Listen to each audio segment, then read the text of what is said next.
Welcome to the UC Davis Executive Leadership Program Information Session. We're really excited to have you here, and this is Sharon Huntsman. I'm the director of the program, and I'm joined by Stephanie Eaton, who's going to facilitate our Q&A. And we are going to go through today the aspects of the program that take you a little bit beyond the brochure that you can see on our website. We're going to have a chance for you to hear from me about what happens in each one of the programs and the aspects of this program that make it really valuable. One of our other instructors in the program, Dr. Paul Porter, is going to be joining us, and he'll share his perspective. We also have a fun little poll that we do with Paul to just get you thinking about some leadership topics. And then one of our alumni from the most recent program that we had, Michael Roche, is here to share his perspective as someone who's gone through the program and he's had that experience. What did he get out of it? So you can hear from one of our learners. And then we've got time for your questions. There's a Q&A box in the bottom of your Zoom, and at any time during this webinar, if you want to ask a question, put it in there. We really want this webinar to be custom to your curiosities and your interests. So please fire away, and we'll try to answer those as we can. And then at the end, we'll also save time so we can go through those questions. So the first thing that I want to do, just to get everybody into thinking about leadership, is just ask you this question, and we're going to launch this poll. What is your most important leadership development challenge? Is it motivating and engaging people to be excellent in their roles? Is it promoting teamwork and a spirit of collaboration in your organization? Is it developing your own influence within the organization?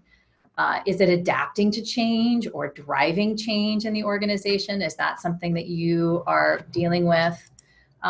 Or is it supporting innovative ideas and getting those ideas put into action? Take a moment and just reflect for a second on what is the most important leadership development priority that you are facing right now. All right, I see some poll votes coming in. Looks like right now we've got 45. The most is at promoting teamwork and collaboration, but it's still active. Got a couple more people who still need to vote.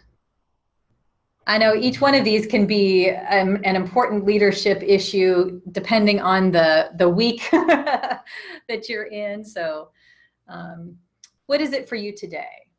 What's really on your mind as a leader?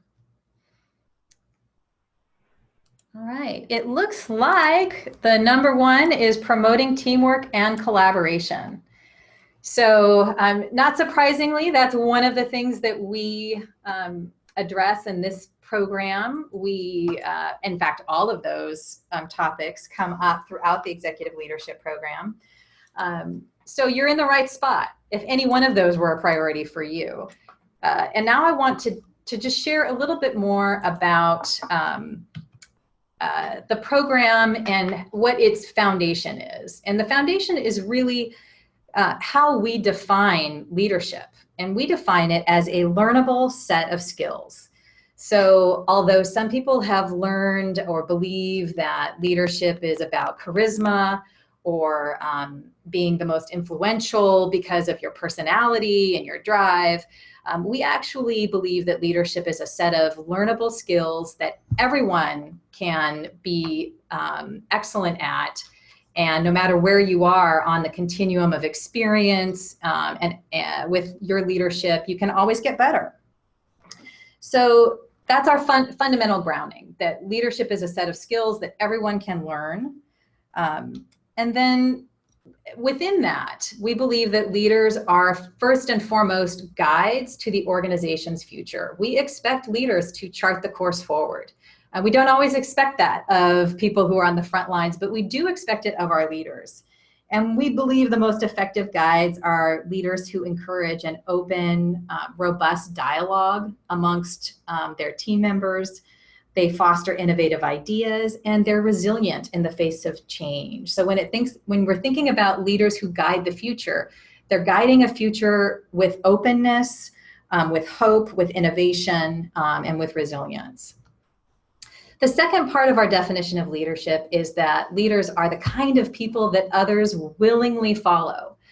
So that means that leaders are people who are not just leading because they have the title, the position, the authority, although those things can be helpful. Leaders are people who others trust, who are emotionally intelligent, and who demonstrate a commitment to the purpose of the organization and to the people. And because of that commitment and because of who they are, other people around them are willing to follow them to the future that they are guiding. So that's our definition of leadership. And the best news about that definition is that all of those aspects of leadership are things that you can demonstrate in behaviors and you can learn to do more frequently as a leader. So that's how we define leadership. And this is how we work on leadership during this program. So there are three main components to the program. First, we have 8 highly interactive sessions. And each session we tackle a topic. It's led by an expert in that area. You're going to hear from Dr. Paul Porter, who's an expert in management and leadership development and communications. And so he's going to lead a session on communication. And we have 7 other experts who are going to lead sessions. And those are very interactive. It's not just lecture. It's going to be lecture and application and dialogue. And I have to say the dialogue is one of the best aspects of this program because there's a group of 28 other leaders from all different organizations and industries, but who are facing leadership challenges, who are willing to share and problem solve together. So it's a very engaging experience to be learning together over those sessions. So then the second aspect of how we work on leadership is every single participant gets 360-degree feedback. So that means you do a self-assessment and you get feedback from other people who you trust to give you feedback about how you show up as a leader. And that's incredibly important because as leaders ascend in an organization, you're less and less likely to get honest feedback about the impact that you're having, positive or negative, or somewhere in between. And so this is a way of bringing some awareness to what we're doing that's most helpful as a leader that we want to continue to do, and where we can make some adjustments to be even more effective. And then finally, every participant in our program gets to work one-on-one with an executive coach. You get one session with your coach after your 360 to help you reflect on that feedback and help you decide what actions you want to take as a result of that. And then another session during the program to just help you cement how you're going to be advancing your leadership during your time in the program. So that's how we work on leadership, as well as our definition of leadership. And now I want to introduce to you our instructor, Dr. Paul Porter. He is a leadership development consultant, and he facilitates the first session in our program, as I mentioned earlier, the Leader as Communicator. And he's also one of the coaches who works with the participants in the program. So I'm really excited to have Paul here. Welcome, Paul. Thank you very much, Sharon. Are you hearing me okay? Yeah, you sound terrific. Can you introduce yourself to the folks who are on our info session and tell them a little bit about your background, and then tell them a little bit more about what you cover in the Leader as Communicator class? Sure, I'd be happy to. I've been around education and training for many, many years. I was a teacher and a counselor, a school principal, director of personnel, a director of special education, and then I was a school superintendent for 17 years, and also a university professor. So I've always enjoyed this intersection between leadership and management and communication, interpersonal skills. That's been something that's been very exciting to me. So that's kind of why I'm in the field. I do a lot of training now. I teach courses in strengths, in communication skills, etc. So it's an honor to be in the program. The very first course that you'll take will be a course with me that centers on what we call leadership communication. And the whole premise behind the course and hopefully much of the program is that one of the main things that you do as a leader is communicate. In fact, leadership is communication. Your ability to, you can know a lot of stuff, but your ability to communicate that, to connect with people, to listen to people, to be able to explain and influence people is probably your primary skill as a leader. So in the first course, we take a look at leadership styles and leadership communication. We kind of ask the question, what is the best leadership style to use in certain situations? And we explore what your leadership style is and what are your tendencies.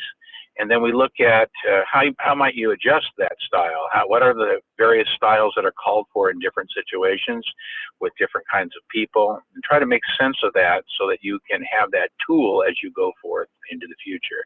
We also begin to look a little bit at having more honest, straightforward conversations with people in that first course. So we think the first course is a good basis for looking at leadership and leadership communication. Terrific. Thanks, Paul. Sure. Any questions so far in the chat that we can pitch to Paul? Otherwise, I'm going to move on to the fun little quiz that Paul and I have for people. I would go ahead and move right into the quiz. Okay. All right. So what we've got is a set of questions for you all to just consider, to think about. And when it comes to thinking about leadership and leading within an organization, is this true or false? Number one, the best leaders are the most dynamic, charismatic, and driven individuals in an organization. Number two, the exact words and phrases a leader uses are what are important. Three, good leaders treat everyone the same and follow the golden rule. Is that true or false? Number four, most change happens when people have accurate information. And number five, leaders should have the answers to the most pressing issues in their organization. So think about those, and I'm going to ask Paul to walk us through whether or not these are true or false. So first with number one, the best leaders are the most dynamic, charismatic, and driven individuals in an organization. Paul, is that true or false? Well, let's go through these. Yeah, well, the first one is, I'd like to believe that, but it's not true. There's both research and practical experience says that the best leaders come in all different shapes and sizes. Charisma or outgoingness or verbosity are not the traits necessarily of a great leader. Sometimes the best leaders are quieter, are more motivational, are more thoughtful. So not true. Not true. All right. Yeah. So now the second one, true or false? The exact words and phrases a leader uses are what are important. True or false? Well, kind of a trick question here. Sharon and I are trying to trick you here. And that is that the words and phrases they use, of course, are important. But one of the things we're going to talk rather extensively about is the fact that 70 to 80% of the communication is in your is from other than the words that you use, in your tone, your body language, your approach to people, the trust that you establish with them. So while words are important, how leaders behave and the nonverbals are probably even more important. And we're going to be covering those in a couple of courses quite extensively. Yeah, terrific. Okay. So good leaders treat everyone the same and follow the golden rule.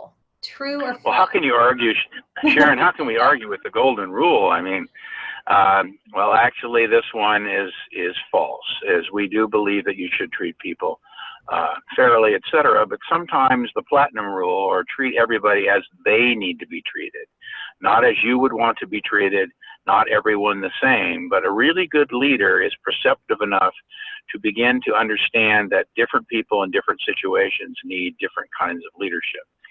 And so that one's false. Yeah. And Paul, one of the things that I think you're always fantastic at bringing home is that the same person in different situations needs to be treated differently. So yes. There's a saying I use, Sharon, thank you, is that one saying is, of course, different strokes for different folks, but it's also true, different strokes for the same folks. Yeah. What leading me in one area where I'm highly competent or confident may be totally different than an area I'm just learning, etc. So it's even different styles for the same person. Yeah, terrific. And most change happens when people have accurate information. True or false? Well, boy, we're all false here today, aren't we? Information is only one of, well, we've been looking at some different models like Kotter's model and other models, but accurate information is only one of many, many points that people need in order to make successful and productive change. In fact, information power, or the power of the information itself, is not nearly as influential as other factors in change. Attitude, modeling, many other factors that we're going to explore. Yeah. So those of you who have been leaders have probably noticed over the years, you give people information again and again, it doesn't always result in change. Yes. You need more. Yes. But I told them, Paul, I told them. Yeah, I told them, yeah. Well, there's one thing we'll look at in one of the courses. Once you think you've told people enough, tell them 10 more times. Right. So not only do you need different ways, but you need more of the same ways too. So Yes. we're going to look at that whole aspect of change throughout the whole series. And I think, Sharon, too, my 2 cents worth in terms of the classes, I think you'll find the classes very practical. We're always trying to make that bridge between theory and practice. And so I think that's what you'll see throughout the courses. Yeah. And then finally, the last one, leaders should have the answers to the most pressing issues in the organization. Yeah. Do leaders Well, have to have even all if you the answers? Yeah, it kind of shoots us down, doesn't it? Well, even if you have answers, people need to, a really great leader facilitates people exploring and finding their own answers. And you'll see in the coaching portions of this program, in the communication portion of the program, in the facilitation portions, a constant emphasis on what a leader can do to help her or his people find the best answers for the organization and for themselves. That's what a great leader does. They don't just provide information. You can go on the internet and get information. Terrific. Thank you, Paul. All Welcome. right. So now I'm going to walk through, you got to hear a little bit about what Paul Porter teaches in his first day Leader as Communicator, and we did this fun exercise of true or false. And now I'm going to walk through the other sessions in the program so you'll know what to expect.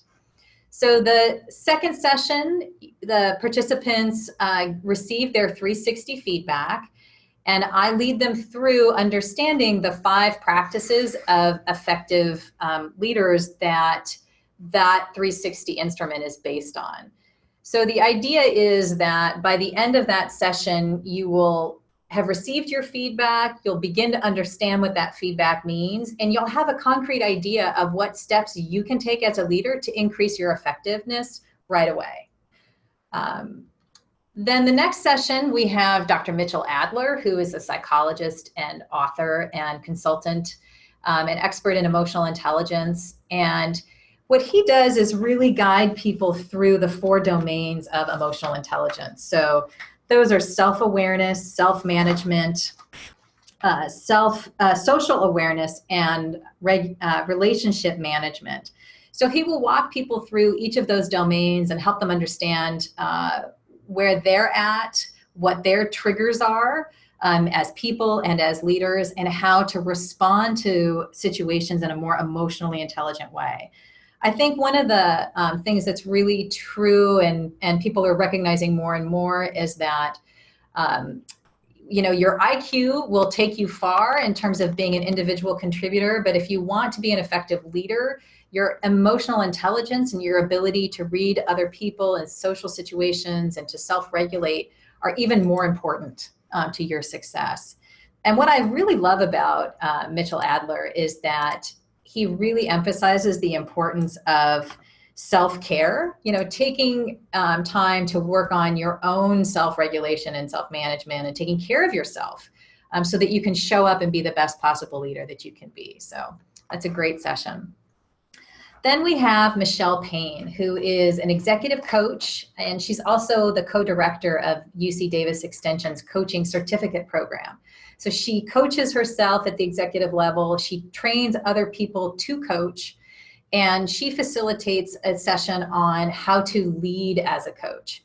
And this is really getting at that question Paul posed of, do leaders have to know all the answers? Michelle is really going to spend time with people on how to ask good questions that help people think through what it is their issue is, so that when people are coming at you, asking you to do their work, really, when they're asking you for answers, you are instead asking them questions, helping them think things through, helping to develop them into better critical thinkers. And Michelle also, along with Paul and me, coaches participants on their 360. Then we have Christine Folk, who is an innovation manager, and I call her a change enabler. She works at Vision Services Plan, VSP. She has had a long career as a change agent and an innovator in the healthcare space, and she facilitates our session on leading innovation. And what's really true about innovation is that you're talking about creating value in new ways. And while most organizations say they want innovation and they may desperately need innovation, it's challenging for innovation to succeed, for ideas to come to fruition, because they're met with a lot of resistance. By definition, what is new does not fit into the current reality. So leaders play such a critical role in creating the conditions for innovation. And Christine leads this session to help people understand how to harness creativity and innovative ideas into results. And that's the role of the leader. She'll help you examine what type of innovation leader you are, and what leaders generally do to help or hinder innovation in organizations. And she'll share her strategies and tools for leading innovation. And then we have leading change, which is such a constant in almost every organization. There's some kind of major, large-scale change going on at any time. And leaders play a critical role in change being successful. And Steve Scott will help you walk through and wrestle with, why is it that individuals resist change, understanding kind of the human side of change. And he'll also look at the thought leaders in the field of change, about what are the conditions that need to be in place that leaders are ultimately responsible for in order for change to be successful. And this is a very hands-on session. You will bring into this session something in your organization that you are responsible for changing, either something that you have been working on already or something that you know is coming through in the next 3 to 6 months that you're going to be responsible for changing. And so you'll be developing the initial stages of your change plan during this session. And yes, John Cotter's work on leading change is the major reference point for this session.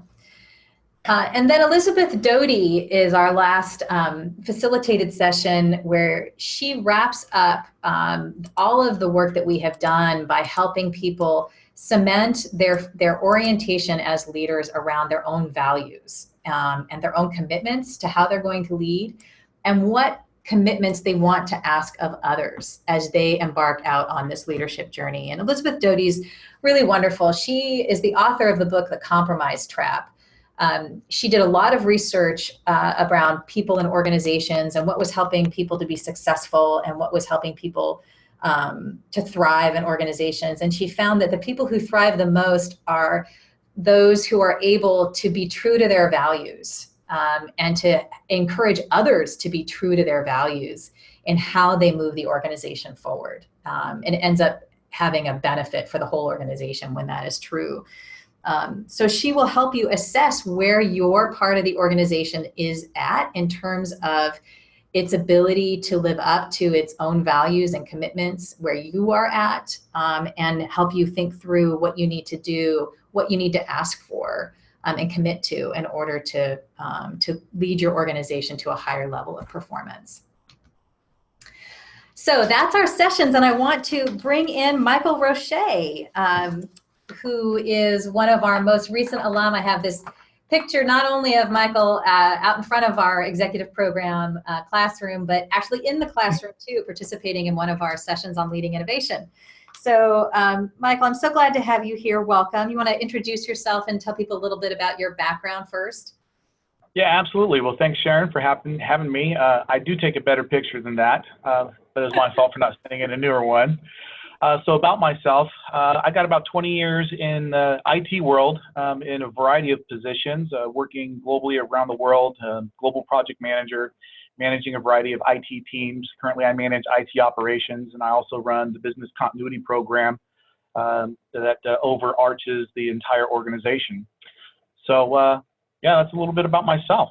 Okay, terrific. And can you share with people, the folks who are joining us for this info session are probably trying to decide if this is the right program for them. So when you were thinking about going into a leadership development program, what were you looking for and what attracted you to this program? Yeah, absolutely. So why did I decide to take the program? So I've taken a lot of training in-house, and I was looking for a more challenging, robust training that would cover developing my management and leadership skills. So in talking with a few fellow managers, one of them mentioned to me to take the UC Davis Executive Leadership Program. So I looked into it, did some researching, and then after reviewing its offering, I liked the 8-week commitment that covered a spectrum of leadership topics, specifically the ones you just covered. And I saw the education and growth that it presented. So I decided to commit and knew after the first class that this was what I was looking for to further my leadership skills. Terrific, thank you. And of course, we have to give credit to Paul Porter, who teaches the first class in the program on that one. And Paul owes me lunch for that one. Right, Paul owes you lunch. No. And then, Michael, what has been the most valuable aspect of having gone through this program? When you look back on it and you think about what's happening now, what really stands out as having been valuable? Yes. So wow, that's a loaded question. There's so many takeaways for me. There's so much information that's covered, but I can start with from exploring my 360 feedback. It was a one-on-one coaching, diving in and exploring my personal management styles. The personal feedback notes were very valuable. The 360 feedback not only covered feedback from my peers, my direct reports, and also my manager. And being confidential, the notes that provided I found very enlightening. So that was a valuable takeaway. Major part of this program is the people who are in it with you, listening to their experiences, sharing real issues, getting feedback, listening to their feedback, I found very valuable. You're able to exchange kind of real time what's going on, and you discover in class, there's 20 some odd folks, 25, 28 people, that they're going through the same challenges and looking for the same growth opportunities. So also throughout the classes, there's certain tools, and that was really, I found very valuable with the classes they gave. Tools that you can take away, like the management quadrant. I'm starting off in the early side. It allowed me to identify what kind of coaching style or what kind of management style I would use. Like if it's a tell style, a coach style, participate, delegate, and thinking about who I'm having conversations with and knowing my role and what level to have the conversation, I found to be more efficient and more effective. I also discovered that communication is key in building trust, relationships. It's so valuable, and going through these courses highlighted the importance of the human factor, and to always keep mindful of that. That is always keep mindful has made improved my leadership management skills. Yeah, and I think one of the things that I think is really true for the participants is that they still kind of go back to those materials and check back on things. Is there something that you are continuing to go back and reference? Absolutely. In fact, I do have it open on my desk right now. I'm a big fan of the Fierce Conversations and that whole mineral conversation that we cover. I'm also a big fan of the questions of asking the hows, the whats, the whys, and doing more intense listening, and not necessarily offering up solutions, but offering up asking the right questions and coming together with conclusions and solutions, rather than me just jumping to a solution saying, go do this. So it's helped me to personally self-recognize that and adopting those and referencing it in my notes, in the PowerPoints. I continued since I finished the course, continue to reflect and reference that. That's terrific. That's terrific. And on that note of, you're leading now. You have a very busy and intense kind of role. What do you notice is different about how you're leading now? What's the impact that you're having as a leader? That's a good question. So it's definitely a process of growth, and I immersed myself into the program. I wanted to get a lot out of it. Like I said, I had a lot of different trainings before, but this was different. This was transformational for me. So I personally received feedback after finishing the program that I was less stressed handling situations. Specifically, we're going through a reorganization. There's a lot of discussions, a lot of different levels, and I had direct feedback that you being less stressed and asking more questions and having being more participant in the whole process. Also, because of applying some of my takeaways from the class, how to listen intently and ask questions and how to have those fierce conversations. I also share with my team and others my experiences. So it was very important going through the whole class process that I share the class topics and some of the tools, and so they can join me in my journey, my transformation. So sharing with others my experience, my knowledge gains. They also knew I was committed to being a better manager and leader in a new organization, and I directly received feedback, and it's been an upward swing in my management and leadership. That's journey. so great. That's so great. I love to hear that. And it's when people really dive into the program and they do things like you did, where they share back with their team, what it is that they're learning and how they're growing and what they want to change. It's like there's a ripple effect, and it makes it more possible for other people to also want to grow and to get better. It's really leading by example when you get to that kind of situation. So thanks for sharing that. One last question for you, because I know this always comes up with people on the in our info sessions. Are you still in touch with the people from the program? So that's a great question. In fact, I am. I can share a little story. So through the program from the very beginning, I had dinner with a couple of folks that I didn't necessarily sit at their tables during the courses, but at dinner time, it was a time to sit together, and we kind of gravitated towards each other. And through all of the 8 weeks, they became an email chain now that I have called Thursday Night Dinner Peeps. And we share stories and we communicate with each other and kind of check in and see how things are going with what's worked in the program. And we have a dinner plan now that one of the dinner peeps has finally had their child. So we're heading out. All right. That's terrific. Okay. Thanks so much, Michael. And I know that there's probably going to be a question for you and for Dr. Porter as we get more into the Q&A. So stay tuned. They'll be stay on the line. We'll see if there's anything for you.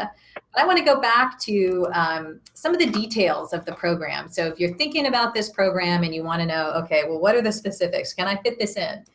So this program really is designed for busy leaders and organizations. It's intensive, but it's also something that you can fit into the course of your month. So we have 4 two-day sessions over an 8-week period. So that means there's a Thursday afternoon and an all-day Friday every other week. So you've got a week on and a week off. And what that allows us to do is to, the Thursday, Friday sessions are related topics. So communication and leadership practices are together. Emotional intelligence and coaching are together. Leading innovation and leading change are together. So you get to do a deep dive into some related topics, and then you've got some time to reflect and apply what it is that you're learning. And I think that's a real advantage of this program, maybe contrasting to other programs where you go away for a week or 2 weeks and try to digest all of that content and all of that learning in such a short period of time. So we've designed this, and it's proven to be really helpful for leaders to be able to take a deep dive and then have that reflection space to apply what they're learning between sessions. And then, of course, we have the coaching between sessions as well, so that folks can have a trusted partner to help them process what it is that they're thinking about and how they want to shift their leadership to become more effective. Some of the nuts and bolts of the program, our tuition is $59.50, and that is inclusive. So that includes all of the materials, the 360 assessment. You can have every single person on your team be a part of that 360 assessment. It's not limited in terms of how many people you can invite to give you feedback. It includes 2 sessions of one-on-one coaching. We have dinner together on Thursday nights. Often we do some kind of a activity during our dinner session, and then we're going to have lunch together on the second day. So it includes all of those meals and, of course, your parking. There is an early enrollment discount if you enroll before August 17th. So we've got about a month left. I do recommend this program has sold out before the early enrollment deadline for the last couple of times that we have run it. So if you're seriously considering this program and you think this is a good time for you to dive into your leadership, not to delay, to go ahead and get your application in. And one of the other advantages of being in early is that you can start working on the 360 sooner. And the absolute deadline for this program is September 1st, because the program really begins essentially on September 1st. You have to be working on your 360 in order for us to be able to give you a report by the September 15th date of the program. So that's just a timeline thing to be keeping in mind. And then finally, let's see, I want to invite questions. So, every year we've got things that we cover, but we don't always cover everything that's on your mind. So tell me what kinds of questions do you have? Paul Porter and Michael Roche and I are here to answer your questions. And while you're typing your questions that have come up for you throughout the program into that white Q&A box, we did have a few questions that came in throughout the course of the presentation that I will go ahead and ask now. So one of the most important questions that came in, which we hear all the time from people considering our program, is how much leadership experience do people in this program typically have? So I would say that we tend to, the most of the folks in the program are senior managers. So they've had usually 5 or more years of sort of higher level management kind of roles. Often they're people who are leading a function within an organization. They may actually already be at the executive level and they're sort of getting grounded in their role, or they may be looking like in the next year or two, my organization, I see that there's going to be an opening, or that my organization wants me to prepare for that higher level of leadership. So I think the one thing that we really look for when people apply to the program is just to make sure that people have enough people leadership experience that that the content of the program is going to be valuable to you. And I saw one of the other questions that came in, what's the difference between this program and our supervisory skills program or our management development program, which is a great question. So our supervisory skills program is really designed for people who are starting out in people leadership and they need to know the basics. What is my role now that I'm no longer a peer, that I'm responsible for the work and I'm working through others. The management development program really is helping to take people to that next level. How do I improve my communication with my team? How do I improve teamwork? And that program also gives you the DISC assessment. So you work on understanding how your style is different from other people's sort of personality styles when it comes to the management role, and how to be more effective with the style that you have. And that's a 3-day program, and the management development program is a 3-day program. The supervisory skills program is just a 5 half-day program, and the executive program is an 8-day program. So the executive program is by far the most intensive of all of our leadership development programs and tends to draw in the people who are most senior in their role. Thank you so much, Sharon. We have a lot of questions actually coming in about format. A few people have asked, how often is this program offered? And then also, do we run this program during alternate times of the year? Yeah, great question. So this is the first time that we've offered a fall program. And we did it because we, frankly, have had so much interest in this program. I think right now there are a lot of organizations that are seeing a lot of growth and they want to develop their people. And so we always run the program in the winter. So that program is March through May. And this program, this fall program, is the first time that we've offered a fall offering. So for those who can, I will say that the winter program is not yet available for enrollment, but it will be probably in, I don't know, the next 2 months. Yeah. We have a question come in actually for Dr. Porter, who's joining us on the line. And this person wanted to know, what does a typical day, Dr. Porter, in your class look like? Is it more lecture, discussion, or exercises, or a combination of the three? Yeah. Well, I think the best answer is a combination. People just, they don't want to sit and just hear me lecture the whole time. So it would typically present a concept, some research or theory behind it, but then get very quickly into two other things, which would be questions and exploring it in more depth, understanding it in more depth. We may do some assessments or practical exercises in class. And then finally, applications. People talk about how, for instance, with leadership skills, how might you use these back at your site?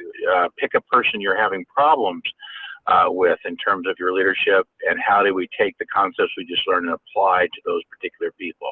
So it's a constant back and forth between a little bit of talking, lots of discussion, practical application, and some tools. We also, in most of the classes, there's a tool, there's an assessment, there's something that you can actually take back with you in addition to the practical ideas too. So all of those is the best, what we found to be the best instruction. Okay, thanks, Paul.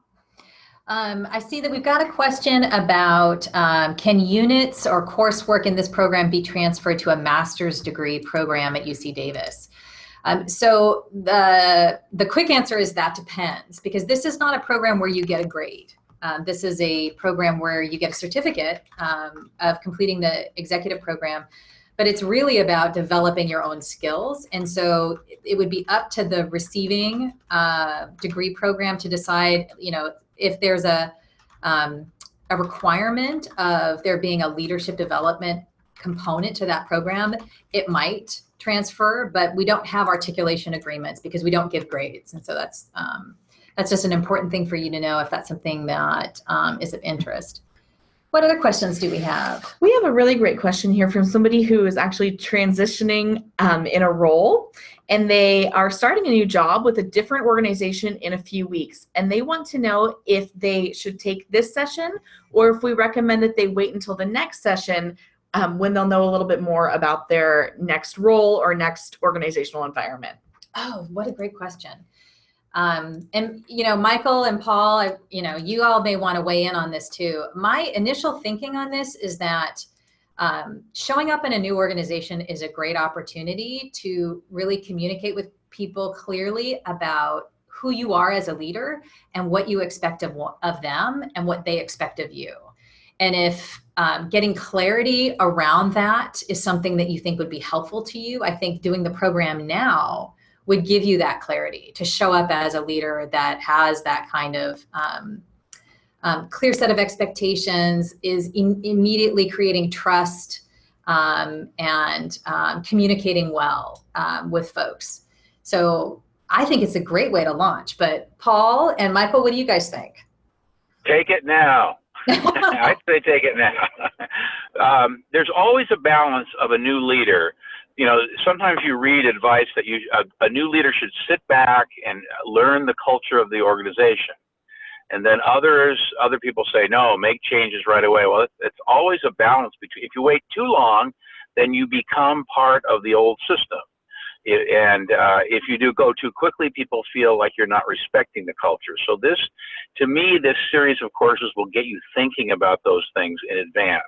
You're still going to make mistakes and such when you come in, but I think it's great to have this foundation of vision, coaching and things as you move in to really refresh and have you take a look at your style. Yeah.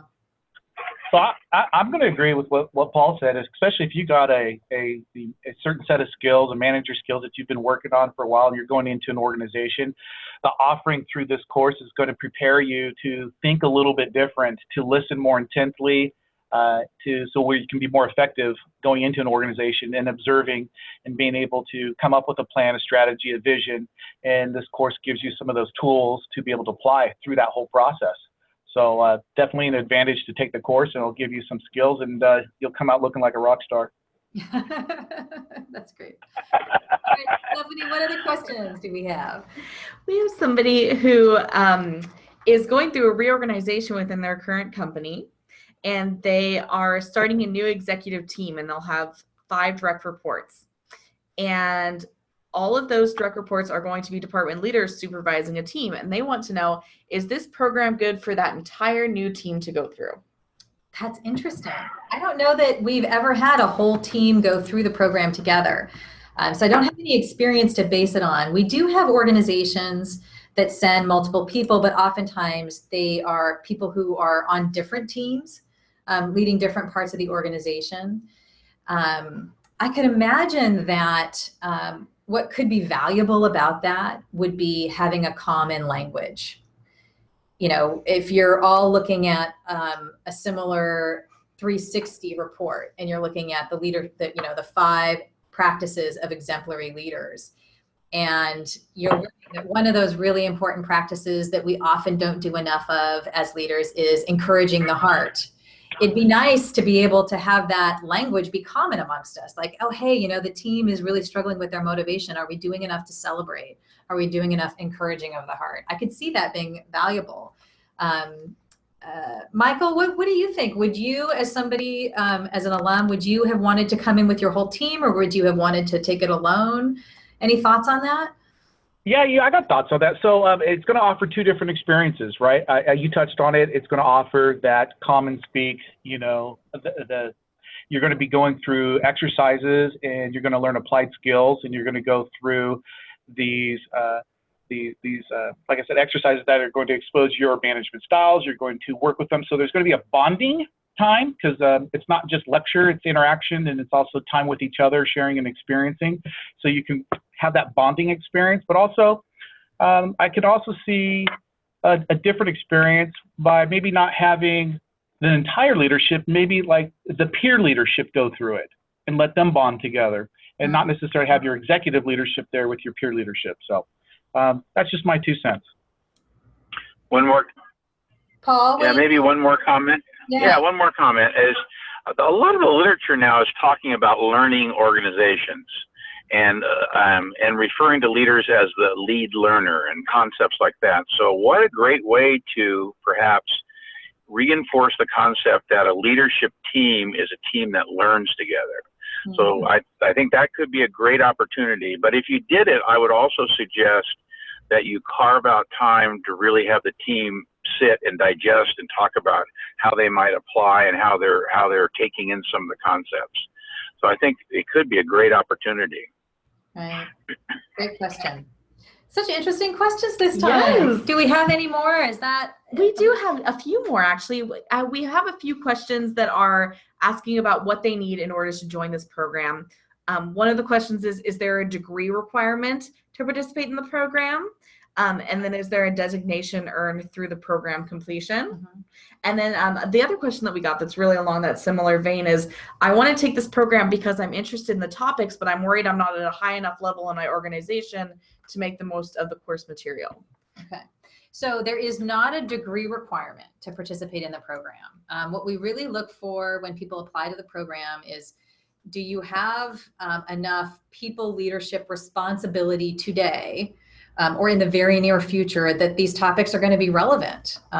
You know, a frontline supervisor may not be involved in leading change, right? That a frontline supervisor may be involved in having to support change, having to articulate change to the front line, but they might not be involved in designing a change effort. So I think that's what we really encourage people to take a look at. Are these topics relevant to the kinds of leadership activities that you're going to be engaged in terms of the completion, like what do you earn as a result of this program? You receive a certificate.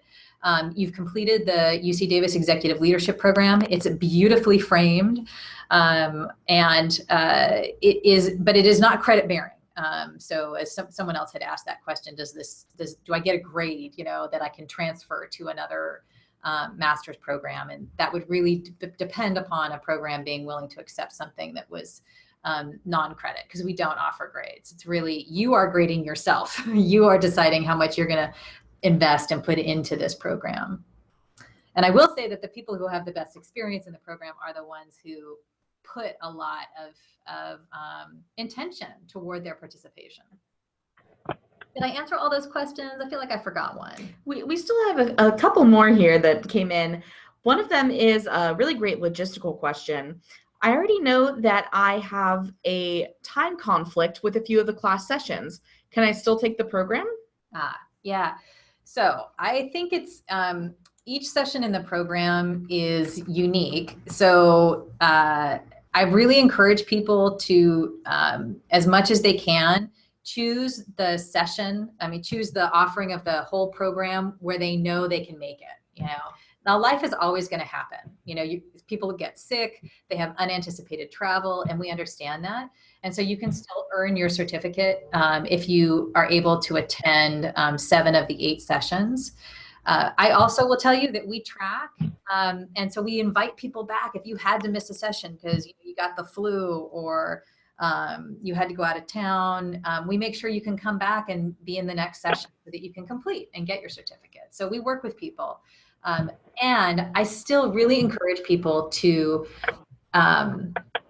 make this a priority, to decide before you enroll that you're going to make these 8 sessions. And so if this program isn't the best timing for you, like you already know you're going to have to miss 2 or 3 of the sessions, I would say go to the winter program. Wait for the time where you can fully dedicate yourself to it, because you'll just get so much more out of it. Thank you, Sharon. All right, I think we have time for about one more question before the end of our session today. And this is one that our alumni Michael might be able to weigh in on as well. One of our participants wants to know, what is the general time commitment outside of the class sessions for this program? Michael? So that's a great question. And I think it's been talked about a couple times, and I kind of mentioned it earlier. It's about what you want to get out of this program, and what you put in is what you get out. So the time commitment really wasn't that much. You get your materials ahead of time. There's a leadership book to read. It's pretty quick read. Read it probably, in 3-4 hours. Advanced preparation. And then through each course, we kind of have a summary, and then we start out with lessons learned. I personally reviewed the material. I like to be prepared. I believe advantage favors the prepared mind. And like I said earlier, I was looking for something to take away, and I like investing in myself, and I like being a lifetime learner, and really, I'd say maybe a half an hour preparation and a couple case studies that we have before class is really quick reads, like maybe 30 minutes before class. Yeah. Or the night before.